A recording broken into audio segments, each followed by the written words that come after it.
তো তারপর সন্ধ্যেবেলায় হঠাৎ কুরিয়ার সার্ভিস থেকে আমার ফোন এলো, বলল যে ম্যাডাম আপনার একটা পার্সেল আছে, তো এটা কি এটা নিয়ে নেবেন। তারপর আমি ভাবলাম যে আমার আবার কিসের পার্সেল, আমি তো কোনো কিছু অর্ডার দিইনি, তো কি হতে পারে। পরে ভাবলাম ও আচ্ছা, অনেকদিন আগে একটা ড্রেস অর্ডার দিয়েছিলাম সোনামার অন্নপ্রাশনে পরার জন্য। আমরা বেশ কিছুদিন ধরে অনেকগুলো ড্রেস দেখছিলাম, কোনোটাই আর গরমে পরার জন্য মন মতো হয়ে উঠছিল না। তো তারই মধ্যে দিদিভাই আমাকে হঠাৎ একদিন একটা হোয়াটসঅ্যাপ গ্রুপে এই ফটোটা দেখে আমাকে পাঠালো।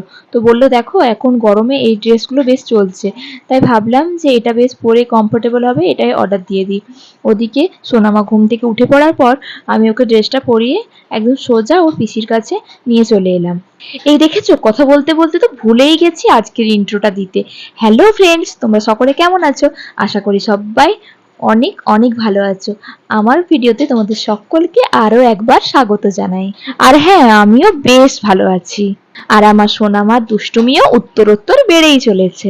এদিকে ও তো ঘুম থেকে উঠে প্রথমে কিছু বুঝতেই পারছিল না যে ওঠা মাত্র আমাকে মা কেন একটা নতুন লাল রঙের জামা পরিয়ে দিল, তাহলে কি কিছু আছে আজকে না কি।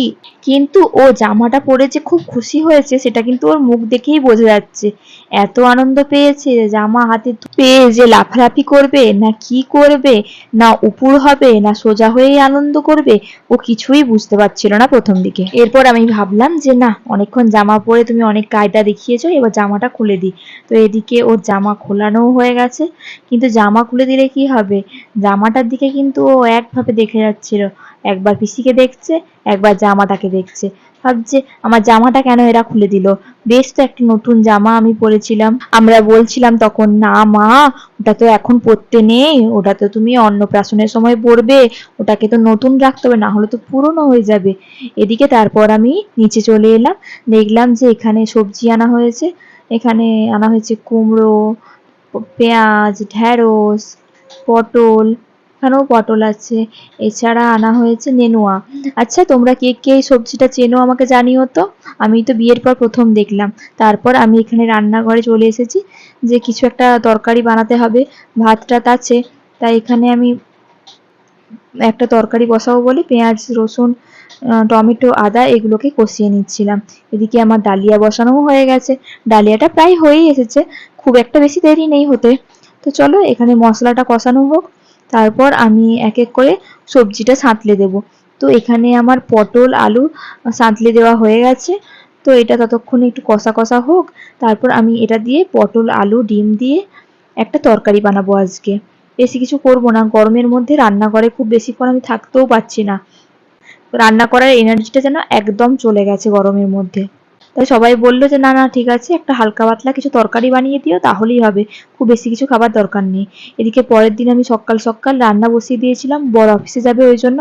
এখানে আমি কুমড়ো আলু ছোলা দিয়ে একটা তরকারি করেছি, তো এই তরকারিটা হয়েছে। আর এখানে আমি আমের চাটনি করলাম। এছাড়া আমি ওর জন্য একটা ডিম সেদ্ধ বসিয়ে দিয়েছিলাম, তো ডিমটা খুব একটা ভালো সেদ্ধ হয়নি, অল্প সেদ্ধ হতে বাকি ছিল, ওই জন্য এরকম খোসা ছেড়ে গেছে। তারপর এখানে আমি ডাল বসিয়ে দিয়েছিলাম। তো কুমড়োর তরকারি, আমের চাটনি, ডাল এদিকে হচ্ছে। এদিকে এছাড়া এই সবগুলো হতে হতে আমি প্রেসারে ওর জন্য সকাল সকাল ভাত বসিয়ে দিয়েছি। আসলে 7:30টার মধ্যে রান্না করতে গেলে হাঁড়িতে ভাত কিছুতেই হয়ে ওঠে না। তো তারপর এইসব করতে করতে আমি দেখলাম যে সোনামা ওইদিকে আওয়াজ দিচ্ছে, মানে ও উঠে পড়েছে। উঠলে ওর আমাকে দেখতেই হবে। মাকে অনেকক্ষণ দেখেনি, দেখে একদম হাসি হাসি মুখে আজকে সকালে দুষ্টুমি শুরু করে দিল। এদিকে বালিশটাকে নিয়েছে পেটুর ওপরে নিয়ে তাকে একবার করে পায়ে দিয়ে তুলছে, একবার নামাচ্ছে, একবার হাত দিয়ে ধরছে। ও বালিশটা নিয়ে যে কি করবে কিচ্ছুই বুঝতে উঠতে পারছে না। ওকে তখন বলছিলাম যে মা এবার তো বাবার বেরোনোর সময় হয়ে গেছে, তুমি এরকম দুষ্টু দুষ্টু কেন করছো, এবার তো ভালো মেয়ে হয়ে বাবাকে টাটা করে দিতে হবে। তো কে শোনে কার কথা, আমি বলছি একদিকে, ওর কাজ করে যাচ্ছে একদিকে, করতে করতে দেখো ঘুমটাও তেমন একটা ছাড়েনি, এখনো ঘুম ভাব আছে।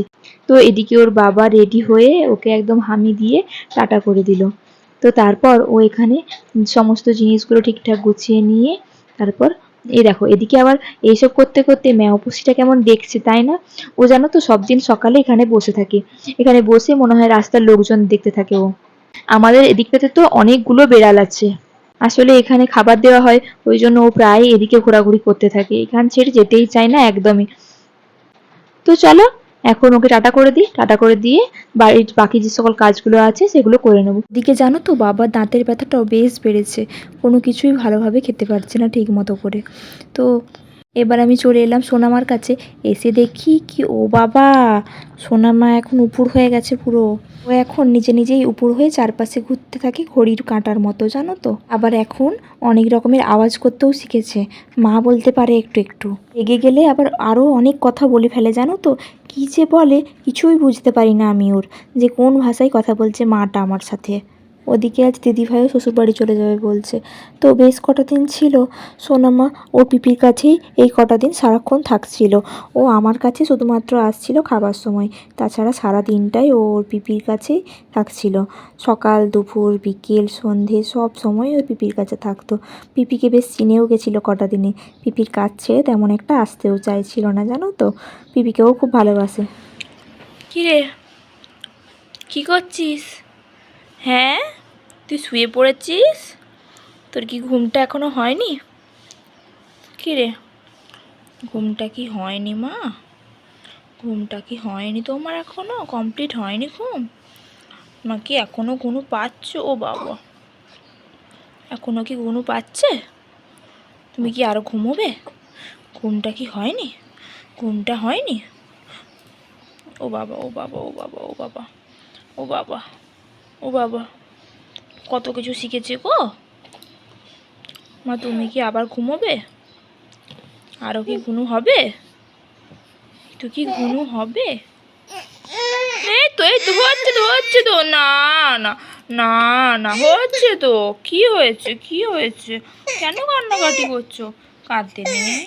আচ্ছা আচ্ছা, চলো ঘুম পাড়িয়ে দিই। এইসব করতে করতে বেশ অনেকটাই বেলা হয়ে গেছে। এদিকে খবরের কাগজটা যে বারান্দায় পড়ে আছে সেদিকে তো আমার খেয়ালই নেই, খবরের কাগজটা আজকে নেওয়াই হয়নি। তো ভাবলাম যে গিয়ে টেবিলে রেখে দেবো। তারপরে ভাবলাম যে না না, অনেকটা তো বেলাই হয়ে গেছে, তাহলে টেবিলে রাখবো না, বরং বাবাকে ওপরে দিয়ে এলে সে পেপারটা পড়তে পারবে। এইসব করতে করতে আমি রান্নাঘরে এসে এখানে মাছের ডিমের বড়া বানিয়েছিলাম। তো সেটাই তোমাদের সাথে শেয়ার করলাম, যে আগের দিনের কিছুটা মাছের ডিম বেঁচেছিল, তো সেটারই আমি বড়া বানাচ্ছিলাম। ওদিকে নীলদা আগের দিন আসার সময় আমার জন্য এই ডেয়ারি মিল্কের প্যাকেটটা এনেছে, তো দিয়ে গেছে। আমি ভাবলাম যে 2-3 দিন ধরে পড়ে আছে, তাহলে এটা বরং খুলে খেয়ে নিই, বা পুরোটা না খেতে পারলে কিছুটা ফ্রিজে রেখে দেবো, নাহলে বাইরে পড়ে থাকলে গরমের মধ্যে গলে যাবে। তারপর এখানে দেখো আমি উপরের ঘরে এসেছিলাম, তো উপরের খাটটা নিচে নামানো হয়েছে। তো উপরটা কেমন এখনও অগোছালো হয়ে আছে, তাই না? তো পরে এটা ধীরে ধীরে গোছানো হবে। তারপর আমি সোনামার এখানে টাওয়েল, তারপর জামা কাপড় এগুলো ছাদে শুকনো করতে দেওয়া ছিল। তো ভাবলাম যে 2 ঘন্টাও তো হয়েই গেছে, জামা কাপড়গুলো বরং তুলে নিই, না হলে একদম রোদে পাঁপড় ভাজা হয়ে যাবে। চলো, জামা কাপড় তো তোলা হয়েই গেছে, এবার ঝটপট করে নিচে চলে যাই, নয়তো সোনামা উঠে পড়লে আরেক কাণ্ড হবে সেখানে। তারপর সোজা নিচে চলে আসার পর দেখলাম যে ও এখনও ওঠেনি, তাহলে এই সময় আমি ওর ফিডিং বোতলটাকে ভালো করে পরিষ্কার করে নিই। আমি এখানে ফুটন্ত জলে ওর বোতলটা দিয়ে দিলাম। তারপর এখানে আমি বাবার ভাতটা মাখিয়ে নিলাম সমস্ত কিছু দিয়ে, কারণ দাঁতের ব্যথার জন্য উনি ঠিকভাবে কোনো কিছুই খেতে পারছেন না, সব কিছু খেতেই খুব অসুবিধা হচ্ছে এখন ওনার। চলো, আমার আজকের ভিডিও আমি এখানেই শেষ করলাম, দেখা হচ্ছে আবার পরের ব্লগে। ততক্ষণের জন্য সকলে সুস্থ থেকো, ভালো থেকো। আবার কাল আসবো নতুন ব্লগ নিয়ে। আমার ভিডিও যদি তোমাদের ভালো লেগে থাকে তাহলে অবশ্যই চ্যানেলটা সাবস্ক্রাইব করে দিয়ে আর একটা লাইক করে ভিডিওর সঙ্গে থেকো। চলো সোনামার কিছু ফটো দেখে নেওয়া যাক এখন। जहाँ नहीं जाना था ये वही चला हाय रे, उम्र का ये